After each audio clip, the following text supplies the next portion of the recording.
አንዱ ሰፈር ውስጥ አገሪቷን ህዝቡንና አስተዳደሩን እንዴት ትገልጻለህ ተብሎ ተጠየቀ።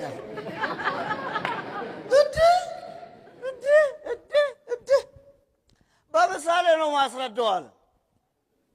ልጅ አለ አባቱን ይጠይቃል። ሄዱ መጀመሪያ አባዬ እኔ እንዴት ነው የተፈጠርኩት አለ። መጀመሪያ ዝንጀሮ ነበረ። ከዛ በዝግመተ ለውጥ እየተለወጠ መጥቶ እኛ ላይ ደረሰና አንተ ተፈጠርክ አለው። እሺ ብሎ ልጅ ወደ እናቱ ጋር ደግሞ ሄደ። ማዬ እንዴት ነው እኔ የመጣሁት አላት። ያው ፈጣሪ እግዚአብሔር አዳምና ሔዋንን ፈጠረ። እዛ እየተዋለዱ እኛ ላይ ደረሱና አንተ ተፈጠርክ አሉት። ልጅ ግራ ገብቶት እናትን ጠየቃት። አባዬ እንደዚህ እያለ ነው፣ አንቺ እንደዚህ እያልሽ ነው፣ የቱ ነው እውነት አላት። እሱ የዘመዶቹን ያወራው አለች።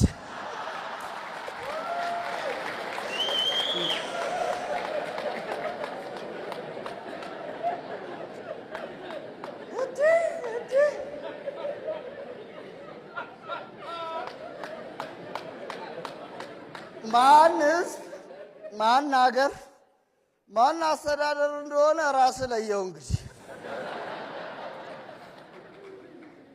እውነቴን ነው።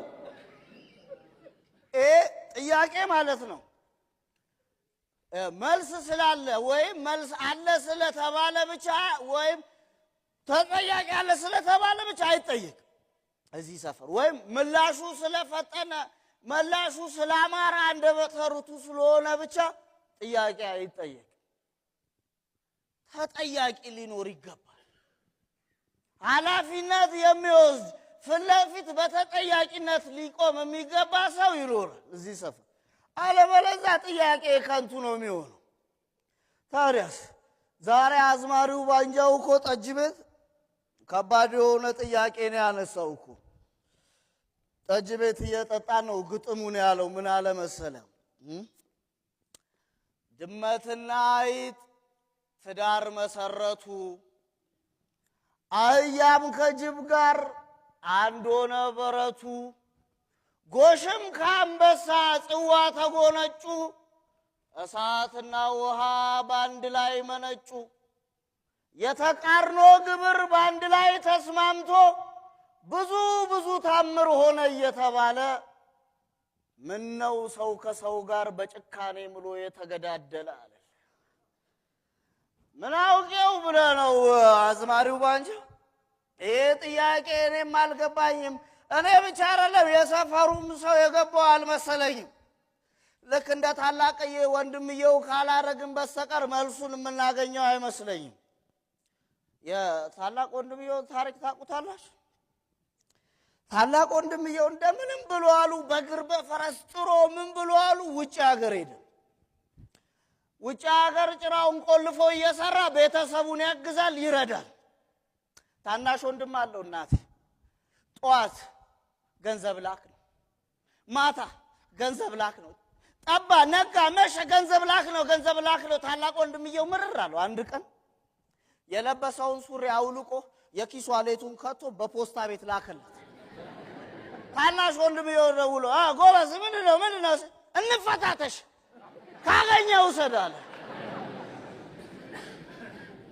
እኛም እንደዚህ ወንድም ልባችንን አውጥተን ካልተፈታተሽን በስተቀር የምንተያይና የምንገናኝ አይመስለኝም በውል። ታዲያስ ትክክለኛ የዚህ ሰፈር ምስል የሆነውን ላሳየ ከአዝማሪው ግጥም ቀጥሎ ማለት ነው። አንድ የዘፈን ግጥም የሚጽፍ ልጅ በድንገት ጥፍት አለበት።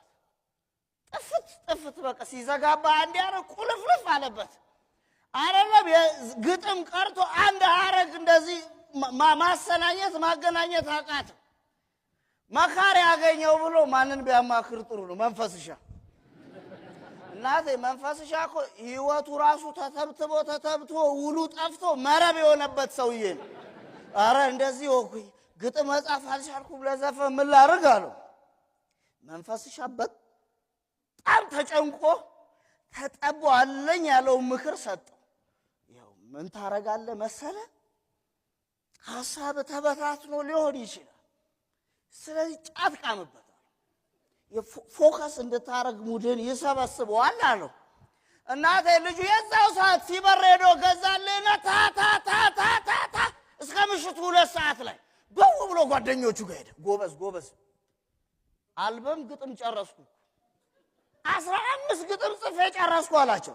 ኧረ እባክህ እስኪ ያምጣው ብሎ አነበቡት። ሲያነቡት 15ቱም የጥላውን ገሰሰ ዘፈን።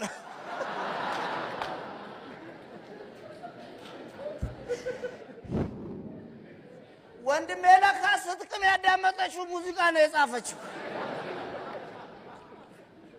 ይኸውልህ ወንድሜ እዚህ ሰፈር ምንም አዲስ ያልሆነ ያልተጻፈ ሙሾ የለም፣ ያልተደለቀ ለቅሶ ያልወረደ የለም። ምንም ያልተቀናበረ ያልተዘፈነ መከራና ግፍ የለም። ምንም ነገር የለም። አሁን እያደረግን ያለነው የድሮዎቹን በከፍ ባለ ደረጃና ጥራት እየደገምን ሪሚክስ እያደረግናቸው ነው እንጂ ሌላ አዲስ ምንም የለም። የዚህ ሰፈር ሰው ከባድ ነው። ሰውየው ስራ የለው። ይሄ ሰፈር በደንብ ቁልጭ አድርጎ ነው የሚያሳይልህ። ስራ የለውም።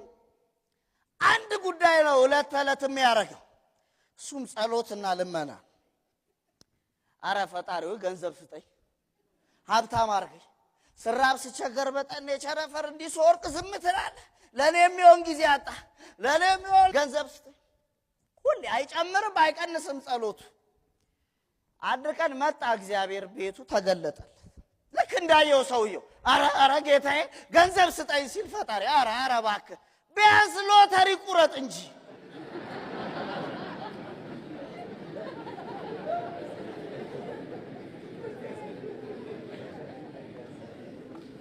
የት በኩል ይስጠው ጎበዝ።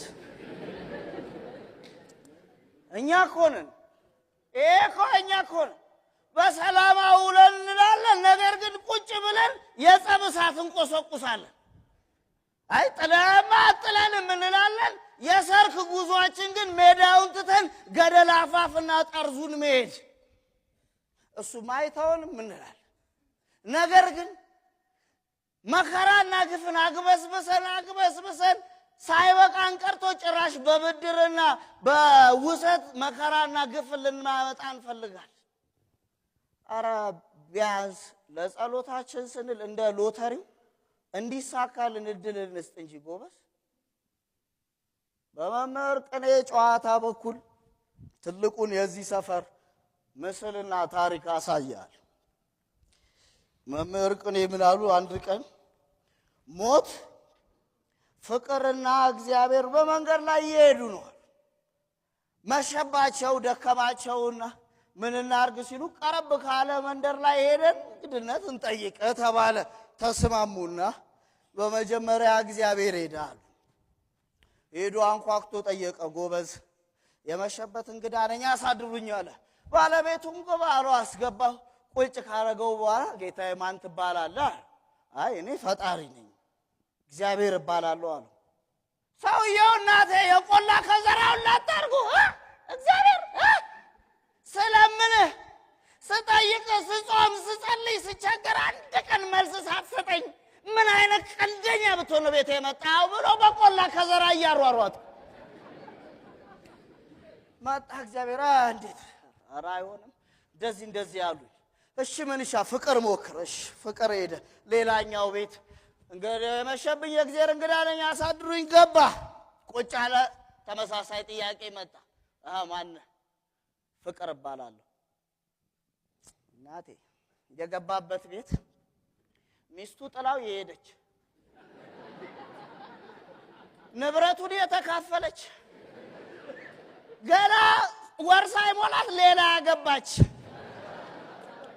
ከግርግዳው ላይ ላጣረጋ ጠመንጃው ፍቅር ለአንተ ተገዝቼ አንተና ክብሬ በኖርክ የሰው መሳለቂያ መዋረጃ የአሽሙር መጫወቻ የአሜት ቡና መጠጫ አርገኝ ፍቅርም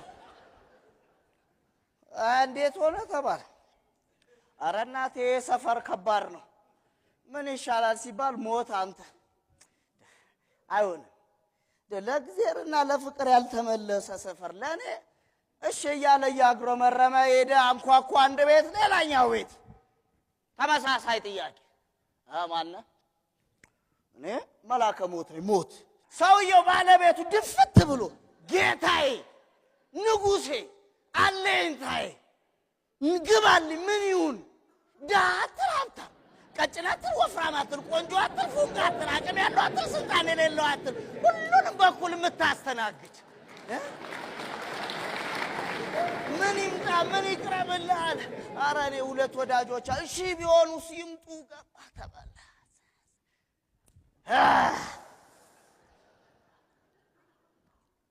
እኛ እኮ ነን እና እግዚአብሔርን ከቤታችን አሯሩጠን ፍቅርን በጠመንጃ ደቅነን ተራርቀን ሞትን እንግዲህ አድርገን በየቤታችን አልተቀበልን። ሊያውም ጠብር ግፍ ብለን አላስተናገርነው።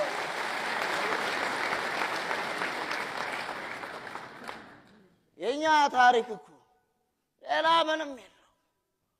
ሞት ብቻ እንግዳችን ሆኖ እግሩን አጥበን አብልተን ጠብር ግፍ ብለን አላስተናገርነው።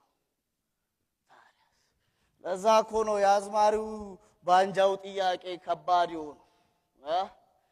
ይኸው በነፍስ ሆኖ መጨካከናችን በእንባ ለወጠን የገዛ ሳቃችን። ሳቁም ጉልበት አጣ እንባ ሆኖ ቀላል መኖር ላይ ለመውጣት ሞት ሆኖ መሰላል አለ።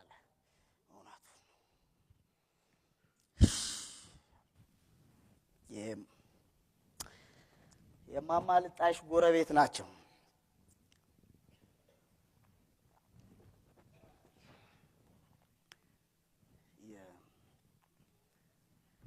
የልጆቻቸው መርዶ ተረድተው ሐዘን ተቀምጠዋል። መርዶ ብቻ ነው የመጣው። ሬሳቸው የት እንዳለ አልታወቀም። የልጆቻቸው የሴትየዋ ቁጭ ብለው ባሮጊት አቅማቸው ያዝናሉ፣ ተክዘዋል። የሰፈሩ ሰው እየመጣ ለቅሶ ላይ እየመጣ ማልቀሳቸውን ሲያይ ተው እንጂ ተው አልቅሱ፣ ለቅሶ ሲበዛ ጥሩ አይደለም። ሌላ ይመጣል። ተው እንጂ እንዴ ምን ሆነ? እኛም ልጆች አተናል እኮ ሞት እኮ እኛም ቤት አለ። ተው እንደዚህ አያድርጉ ይላል። ያም ይመጣል። መርዶ ተው ተው ተው እንደዚህ እንትን አይበሉ፣ በሌላ መርዶ ይተካል። ያም ይመጣል፣ ያም ይመጣል። አልቅሱ ነው፣ ተው ነው፣ ረፉ ነው። ማማ ልጣይሽ ምን አሉ? ዴ ጎበዝ ተው እንጂ እኚህ ሴትዮ በቅጡ ያልቅሱ፣ በቅጡ ያልቅሱበት እንጂ በቅጡ ካላለቀሱ እኮ ሐዘንም ሆነ መርዶ አይወጣም አሉ። እውነታቸው። እዚህ ሰፈር በቅጡ ያልተረጋጉ ሳቆች፣ ያልረጉ ደስታዎች አሉ። ያልታበሱ እንባዎች፣ ያልደረቁ እንባዎች አሉ። እዚህ ሰፈር ውስጥ በቅጡ ያልተቀመጥናቸው ሐዘኖች፣ እንባ ያቀረሩ ብዙ አይኖች አሉ። እንደ ሀገር ስለሞትንባቸው ስለወደቅንባቸው ሞቶች ማልቀስ አለብን፣ ማዘን አለብን። እንደ ሕዝብ ስለተቀበልናቸው መርዶች ማዘን አለብን። እንደ ግለሰብ ስለገፋናቸው ድንኳኖችና ቀብሮች በአግባቡ ቁጭ ብለን ማልቀስ አለብን። ይኸውልህ በቅጡ ያልታበሱ እንባዎች፣ በቅጡ ያልወረዱ እንባዎች እልህ ይወልዳል። እነዚህ እልህ ደግሞ በበቀል ያድጋሉ። ጡንቻና ጉልበት ሲያፈረጥሙ ግን እማያባራ ለቅሶ፣ እማይቆም ደም ያፋስሷል። እመነኝ፣ ቀን ላይ ያልወረዱ እንባዎች ሌሊት መውረዳቸው አይቀርም። ሲነጋ ግን ክፋትን ነው የሚያበቁት። በቅጡ ማዘን አለ፣ በቅጡ አላዘን። እኔ እኮ ግርም በትርፍ ጊዜያችን ነው እንዴ በህይወት የምንኖረው?